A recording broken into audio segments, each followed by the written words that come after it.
ప్రభునందు ప్రియమైనటువంటి దైవజనమా, ఆలోచన చేయండి. యోహాను సువార్త 14వ అధ్యాయము 16 వచనాల్లో ఉంటుంది.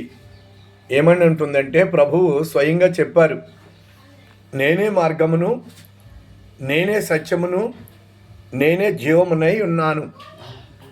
నా ద్వారానే తప్ప ఎవ్వరు కూడా దేవుని రాజ్యానికి వెళ్ళలేరు, పరలోకానికి వెళ్ళలేరు. నా సహోదరులు, నా స్నేహితులు అనేక మంది ఉన్నారు కదా. ఎందుకు ఇలా వాక్యం చెప్తూ ఉన్నామంటే, పాతాళము ఉన్నది, పరలోకము కూడా ఉన్నది. మానవ జీవితానికి రెండూ తప్పవు. గ్యారంటీగా వీలైతే పాతాళానికన్నా వెళ్ళిపోవాలి, పరలోకానికన్నా వెళ్ళాలి. ఈ రెండు మాత్రము తప్పవు. మానవుని కోసం పాతాళం ఎదురు చూస్తూ ఉంది, మరణము కూడా ఎదురు చూస్తుంది. ఎంత గొప్పవాడైనా, ఎంత ధనవంతుడైనా మరణము నుండి, పాతాళము నుండి తప్పించుకోలేడు.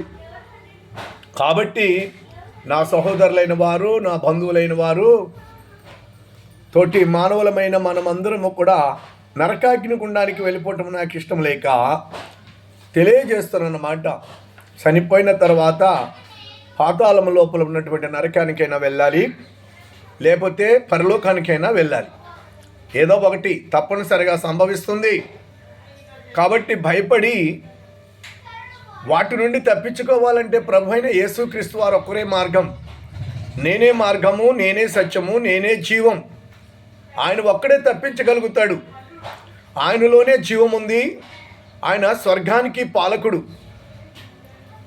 స్వర్గపాలకుడు. ప్రభువైన యేసుక్రీస్తు వారు స్వర్గపాలకుడు. స్వర్గానికి మార్గం ఆయనే.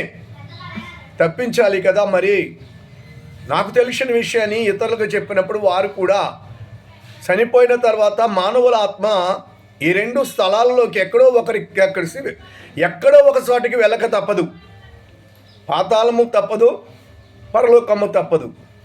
వీలైతే పరలోకానికి వెళ్ళిపోతాము, లేదంటే పాతాళానికి వెళ్ళిపోతాం. ప్రతి మనిషి కోసం అగ్నిగుండం కాసుకొని ఉన్నది. మానవునికి శిక్షదండన ఉంది. చనిపోయిన తర్వాత ఈ శరీరం మాత్రమే మట్టి అవుతుంది, కానీ ఆత్మకు మరణం లేదు, మరణం లేదు, మరణం లేదు. ఆ భయంకరమైనటువంటి మరణము, అది రెండవ మరణము. దాని నుండి తప్పించుకోలేడు మానవుడు. తప్పించుకోవాలంటే నేనే మార్గం, నేనే సత్యం, నేనే జీవం అన్న ఆ ప్రభువైన యేసుక్రీస్తు ఒక్కడే తప్పించగలుగుతాడు. అందుకే కదా క్రైస్తవత్వంలోకి రావటము, ఎన్ని శ్రమలైనా ఎన్ని బాధలైనా భరిస్తున్నారు ఈనాడు కదా. మరి ఎందుకంటే అపరాధ పాపముల కోసం ఆయన రక్తము సిందించాడు. మానవుల అపరాధ పాపముల కోసం ఆయన తన సొంత స్వయంగా ఆయన తన రక్తాన్ని సిందించాడు. ఆ రక్తం వలన పాప విముక్తి మానవులకు కలిగింది. మరొకరెవరూ రక్తం సిందించలేదు. మనిషి మీద ఉన్న అపరాధ పాపములు తుడిసివేసే అధికారం ఆయనకే ఉంది. పాపములను తీసివేయు అధికారము ఆయనకు ఒక్కడికే ఉంది. కాబట్టి ప్రతి ఒక్కరిని కూడా రక్షించడానికి రక్షణ కావాలి, స్వర్గానికి వెళ్ళాలి, అగ్నిగుండం నుంచి తప్పించాలని నా సహోదరులైన వారికి ఏమైనా సరే మన వాళ్ళందరినీ కూడా అగ్నిగుండంలోనికి వెళ్ళకుండా, పాతాళంలోనికి వెళ్ళకుండా ఆత్మలను రక్షించి మోక్ష మార్గానికి నడిపించాలని ఈ వాక్యం చెప్తున్నాను. కదే పాపం, మనందరము ఒకటే కదా. తెలిసిన మట్టికి మనము తెలియని వారికి తెలియచేయటమే. ఇది మతము కాదు, మనిషికి మోక్షానికి మార్గం. భయంకరమైనటువంటి అపరాధ పాపములకు విడుదల, విమోచన. కాబట్టి మన ప్రాణములు మనం ఏదో ఒక రోజున ఈ లోకమును విడిచిపెట్టక తప్పదు. ఆత్మకు రక్షణ కావాలి. ఆత్మ పాతాళానికి వెళ్ళకూడదు, స్వర్గానికి వెళ్ళాలి. అంటే ఆయన స్వర్గపాలకుడు. నేనే మార్గం, నేనే సత్యం, నేనే జీవం.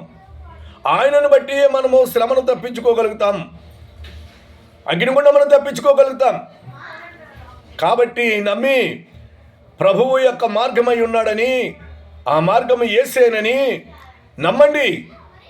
తర్వాత భయంకరమైనటువంటి మనిషికి బతికినంత వరకే, ఈ బ్రతుకు భూమి మీద ఉన్నంత వరకే తన జీవితాన్ని సరి చేసుకోవాలి, చక్కబెట్టుకోవాలి.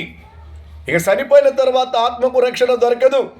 బ్రతుకుండగానే అపరాధ పాపములను ఒప్పుకొని యేసు ప్రభువే నా సొంత రక్షకుడు, ఆయన స్వర్గపాలకుడు, ఆయన పరలోకానికి మార్గమై ఉన్నాడని తెలిసి మనం ఆయనను వెంబడించినలా ఖచ్చితంగా మనకి స్వర్గం దొరుకుతుంది. దేవుడు మనందరినీ కూడా రక్షించునుగాక. ఆమేన్.